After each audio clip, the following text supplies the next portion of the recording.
9 часот и 10 минути. Следуваат минути и разговор на тема високо образование.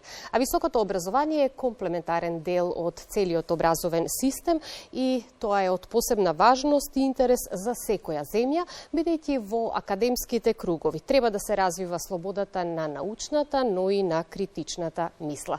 За значењето и напредувањето на високото образование во земјава разговараме со ректорот на Универзитетот Свети Кирил и Методи, професор доктор Никола Јанкуловски. Добро утро и добре дојдовте во Македонија наутро. Добро утро. Благодарам на поканата што ме поканевте да дојдете. Задоволство ми е што во наредниве 15 на минути имаме можност да одговориме на неколку прашања со кои што всушност и ќе ги дадеме вистинските информации за работата на Универзитетот Свети Кирил и Методи.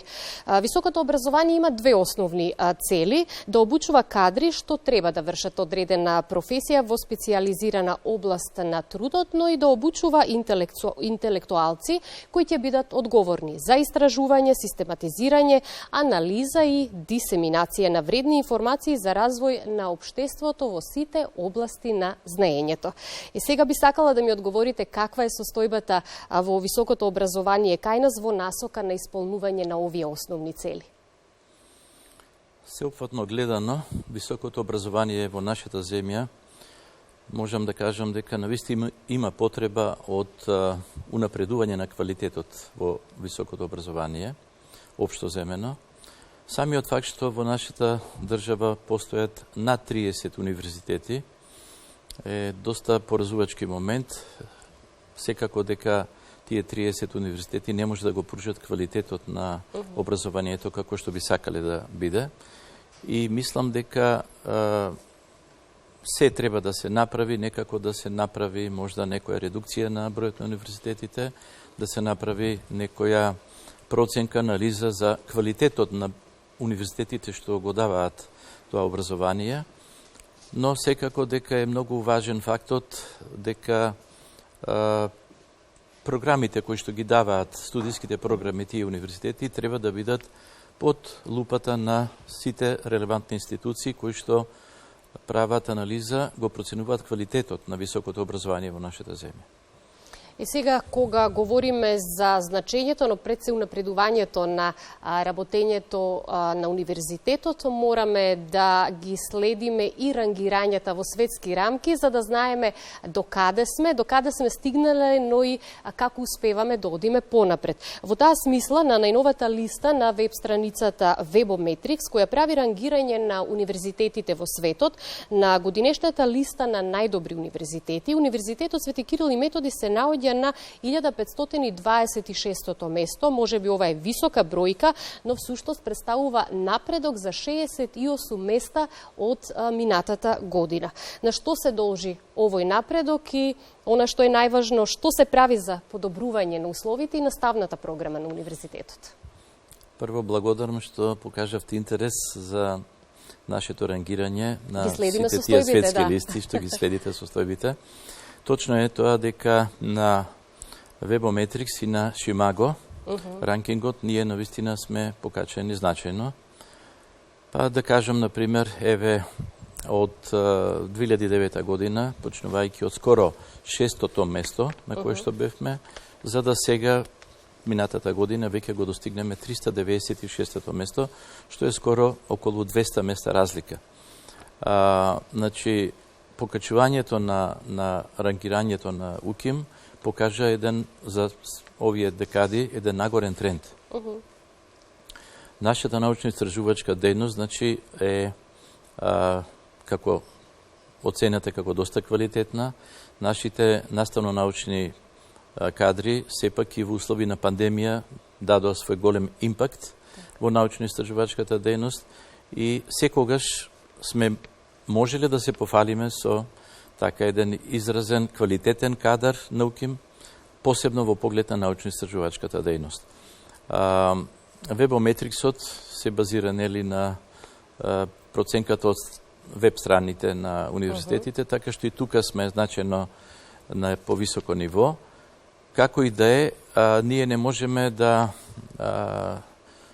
ги следиме процесите кои што навистина бараат некои посебни критериуми, како што ги бара Шангајската листа.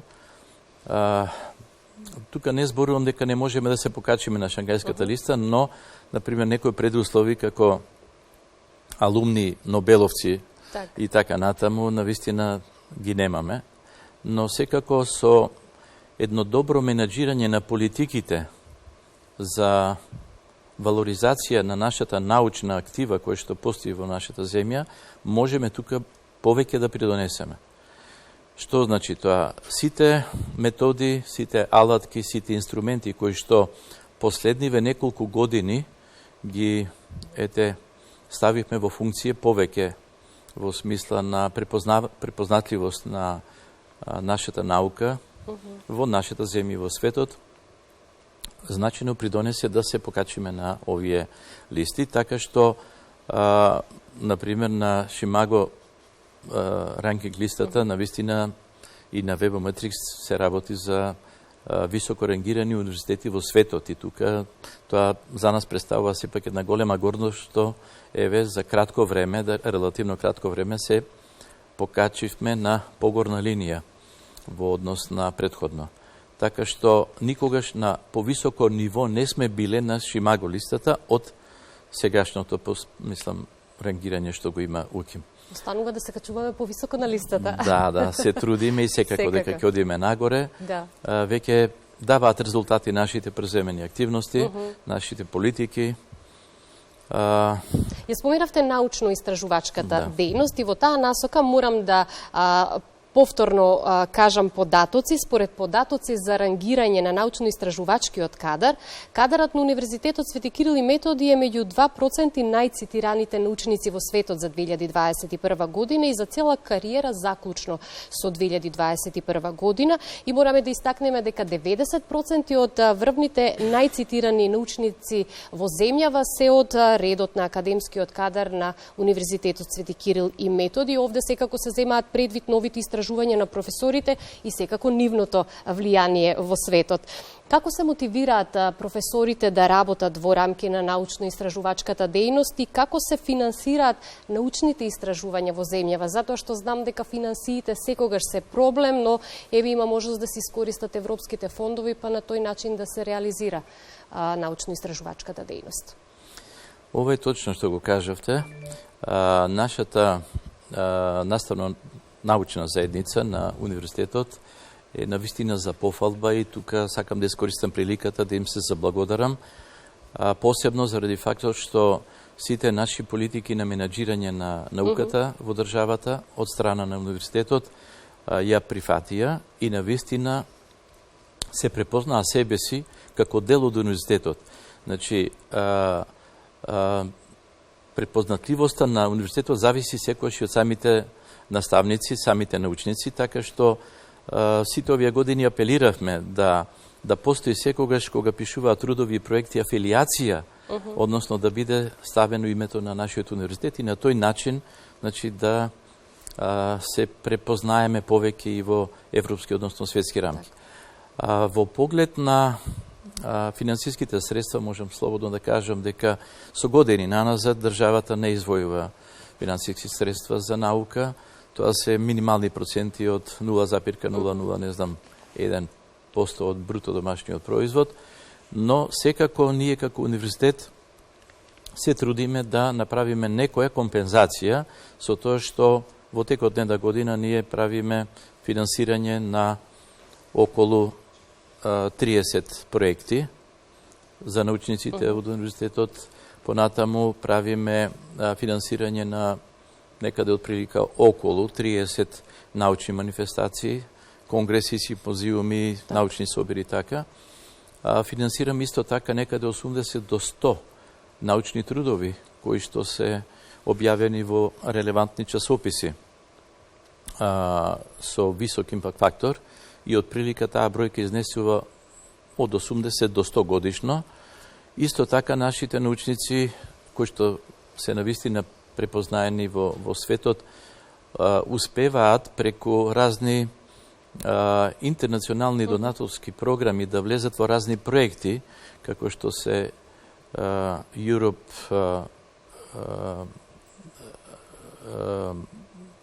Horizon Europe, понатаму Horizon 2020, Еразмус проектите, НАТО проектите, ИПА проектите, ИАЕА проектите и така натаму.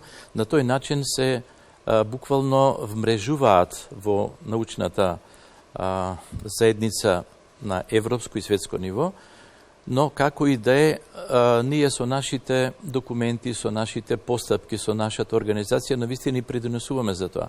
Например, една од работите што нашиот центар за напредни интердисциплинарни проучувања, изучувања, односно истражувања, кој што го формиравме пред неколку години, навистина придонесе целата наша научна диаспора.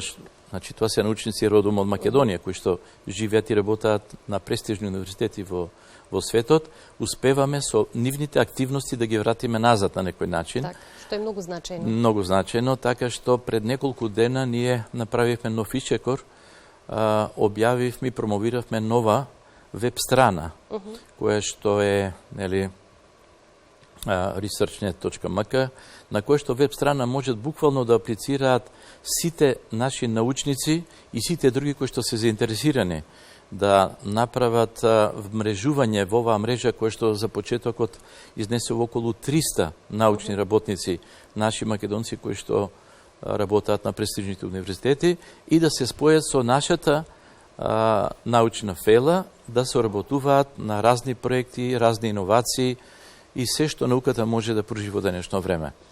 Морам да истакнам дека работењето и резултатите од научно-истражувачката дејност директно се рефлектираат во образовниот систем, во образовните програми и даваат бенефит во наставната програма за студентите кои што студираат, нели, на Универзитетот Свети Кирил и Методи, што е многу значајно. Да, значи буквално науката представува столб и стожер и на наставата која што ја добиваат, на квалитетот на наставата која што ја добиваат нашите студенти, така што знаеме дека и науката е стожер на економскиот развој, на општествениот развој во секоја држава, но секако за науката треба навистина да се посвети повеќе внимание од релевантните институции, да се дадат повеќе финанси, затоа што без финанси и нема некоја мотивација кај нашиот научно-истражувачки кадар. Све што се прави во моментов е со еден голем ентузијазам, голем професионализам, и навистина нашите научници прават максимум и даваат од себе максимум и со тоа, како што спомнав, одиме нагоре во науката и на ранкинг листите. Исто така, можам да слободно да кажам дека правиме напори да една отворена политика во поглед на науката према светот се отвараме, да можеме да се прилагодиме во европскиот научен простор, да можеме да аплицираме и да ги користиме нивните фондови. Така што, така наречениот Europe Research Area е една од тие можности и инаку исто така во последно време една нова европска иницијатива во која што и ние се вклопивме, тоа е КОАРА, каде што реномирани универзитети се издружуваат меѓу себе, соработката е на сите ниво унапредена, посебно мислам од научен аспект.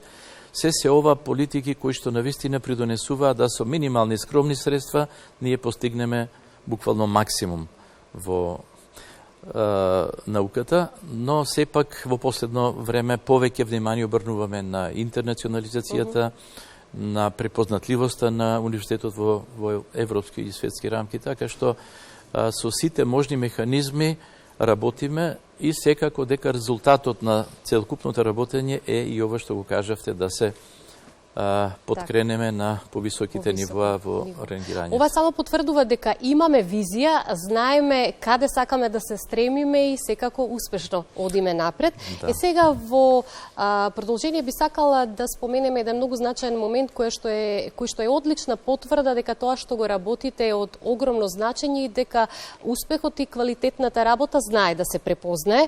Од страна на амбасадорот на Република Франција во Република Северна Македонија, Сирил Бомгартнер, ви беше доделен орден за национални заслуги на Франција, со што вие бевте одликуван за витез од националниот ред за заслуги на Република Франција. Што за вас значи ова одликување? Па за мене сепак тоа представува една голема чест и голема мотивација да се добие тоа едно од можда две најпрестижни признанија кои што ги дава државата Франција.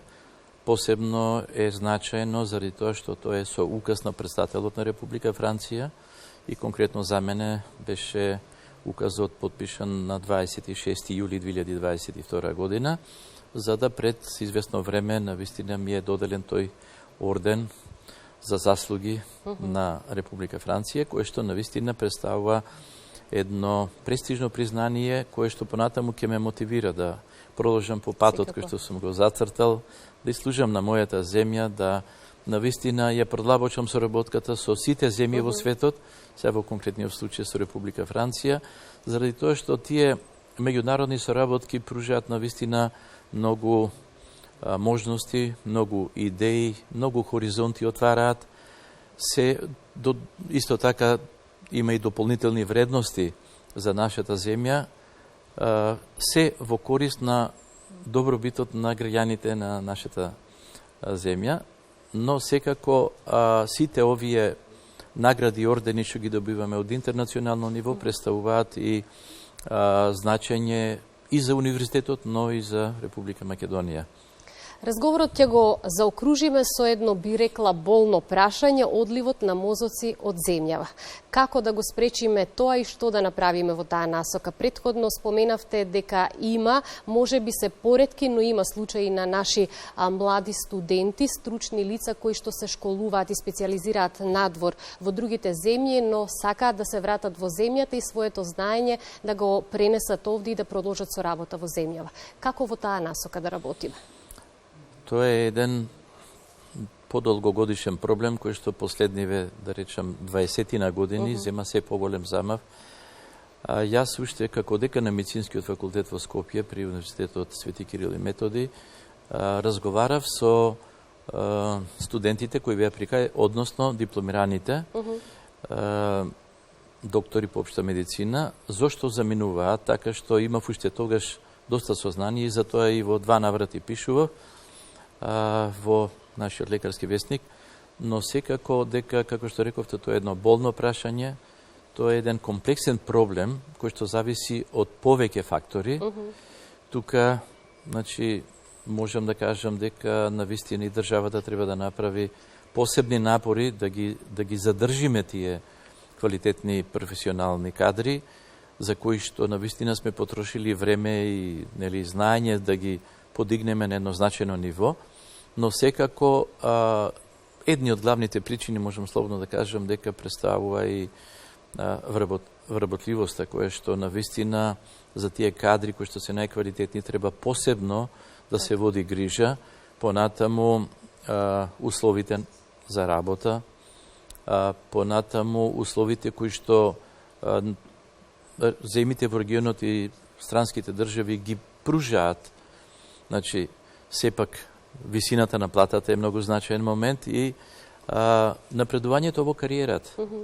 Се ова фактори кои што влијат на размислувањето на младите луѓе, дали да останат или да одат, и ако си ја гледаат перспективата во некоја странска земја, имаме доста голем одлив и на доктори во Германија, Словенија, во разни земји, меѓутоа најмногу таму, но сепак мислам дека треба нешто да смогнеме снага и заеднички да направиме некоја стратегија да ги задржиме тие кадри. Како што рековте, има млади професионални кадри кои што и сакаат да се вратат во нашата земја и треба да им се пружи рака на тие, пред се во поглед прво на вработување, понатаму и на другите работи. На крајот отворивме една тема за која што можеме уште да говориме, но ќе оставиме простори за некое друго ваше гостување. Ви благодарам многу што денеска бевте дел од Македонија наутро. Благодарам и вас.